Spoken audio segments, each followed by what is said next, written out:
नमस्कार. अंड्याचे नेहमीचे तेच ते पदार्थ खाऊन कंटाळा आला असेल तर एकदा अशा पद्धतीने हा अंड्याचा भात बनवून बघा आणि कमेंटमध्ये मला नक्कीच सांगा. अतिशय चविष्ट झणझणीत असा अंड्याचा भात तयार होतो. बनवायला सोपा आणि खायला तितकाच अतिशय चविष्ट असा हा भात तयार होतो. नक्कीच 2 घास जास्त जेवाल असा हा अंड्याचा भात तयार होतो.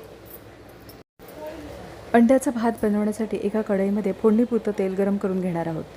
तेल गरम करून झाल्यानंतर आवडीप्रमाणे खडे मसाल्यांचा वापर करायचा आहे.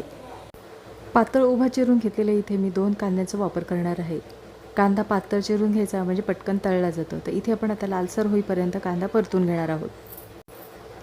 कांदा परतून होईपर्यंत इथे आपण एक वाटण तयार करून घेणार आहोत. 1 मोठा टोमॅटो, 10 ते 12 लसूण पाकळ्या, छोट्या मोठ्या अशा लसूण पाकळ्या घेतलेल्या आहेत. 1 छोटा आल्याचा तुकडा. पाण्याचा वापर न करता हे वाटण अगदी बारीक असं वाटून घ्यायचं आहे. वाटण बारीक करून झालेलं आहे. इथे पाहू शकता कांदासुद्धा छान लालसर परतून झालेला आहे. कांदा लालसर परतून झाल्यानंतर जे वाटण तयार करून घेतलेलं आहे ते कांद्यामध्ये एखाद मिनिटभर परतून घेणार आहोत. म्हणजे त्याचा जो कच्चेपणा असतो तो नाहीसा होतो. कांद्यावर वाटण परतून झालेलं आहे. वाटण परतून झाल्यानंतर इथे आपण आता पावडर मसाल्यांचा वापर करणार आहोत. पावडर मसाल्यांमध्ये लाल तिखट 2 चमचे, 1 चमचा धणा जिरा पावडर, 1 चमचा गरम मसाला आणि अर्धा चमचा आपण इथे हळदीचा वापर केलेला आहे. 2 ते 3 चमचे आपण इथे चिकन बिर्याणी मसाल्याचा वापर करणार आहोत. गॅसची फ्लेम स्लो ठेवून पावडर मसाले परतून घेणार आहोत. एका मिनिटभर पावडर मसाले परतून घ्यायचे आहेत. म्हणजे त्याचा जो कच्चेपणा असतो तो नाहीसा होतो आणि मसाल्याला चव छान येते. तर इथे आता कांद्यामध्ये सर्व मसाले व्यवस्थित असे परतून झालेले आहेत. साधारण तेल सुटेपर्यंत आपल्याला हे मसाले परतून घ्यायचे आहेत. तर इथे मसाले आता परतून झालेले आहेत. चवीनुसार मिठाचा वापर करणार आहोत. चवीनुसार मीठ व्यवस्थित असं मसाल्यामध्ये मिक्स करून घेणार आहोत. बारीक चिरलेली कोथिंबीर, बारीक चिरलेल्या कोथिंबीरीचा वापर केल्यानंतर उकडून घेतलेल्या अंड्यांचा वापर करणार आहोत.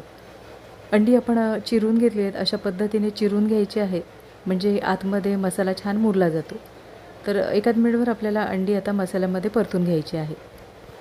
इथे आपण 4 अंड्याचा वापर केलेला आहे. तुम्ही आवडीप्रमाणे अंड्यांचा वापर करू शकता. अंडी आपण आता मसाल्यामध्ये व्यवस्थित अशी परतून झालेली आहे. अंडी परतून झाल्यानंतर 1 मोठा चमचा आपण इथे बटरचा वापर करणार आहोत. बटरमुळे मसाल्याला चव छान येते. बटर मसाल्यावर व्यवस्थित असं पसरून घेणार आहोत. बटरचा नक्की वापर करून बघा, या मसाल्याला चव छान येते. इथे आता बटर पसरून झाल्यानंतर तयार करून घेतलेला भात आपण मसाल्यावर पसरवून घ्यायचा आहे. गॅसची फ्लेम एकदम स्लो ठेवायची आहे. स्लो गॅसवर इथे आपण आता मसाल्यावर तयार करून घेतलेला भात पसरवून झालेला आहे. कधी सकाळी भात बनवलेलाच रात्री खायला कंटाळा येतो, तर अशा पद्धतीने तुम्ही हा अंडा राईस बनवू शकता. मसाल्यावर आता इथे आपण भात पसरवून झालेला आहे. भात पसरवून झाल्यानंतर इथे आपण बटरचे छोटे छोटे असे तुकडे करून घेतलेले आहेत आणि ते भातावर पसरवून घेणार आहोत. तर इथे आपण केशरचं पाणी तयार करून घेतलेलं आहे. थोडंसं केशर घेतलेलं आहे. त्याच्यामध्ये आपण गरम पाण्याचा वापर केलेला आहे. तर इथे तुम्हाला केशर आवडत असल्यास वापरू शकता, नसेल आवडत तर नाही वापर केला तरीसुद्धा चालेल.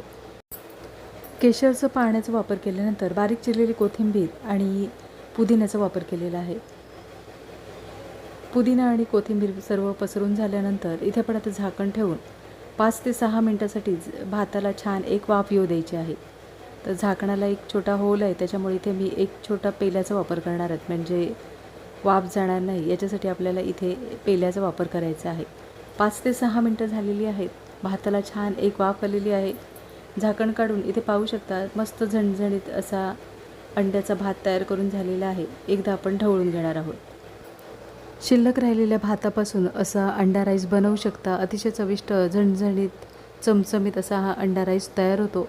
नेहमीचे अंड्याचे तेच ते पदार्थ खाऊन कंटाळा असेल तर एकदा अशा पद्धतीने हा भात बनवून बघा आणि कमेंटमध्ये मला नक्कीच सांगा.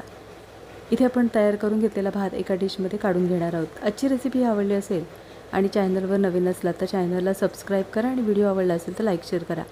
पुन्हा भेटू अशाच चमचमीत नवीन रेसिपीमध्ये.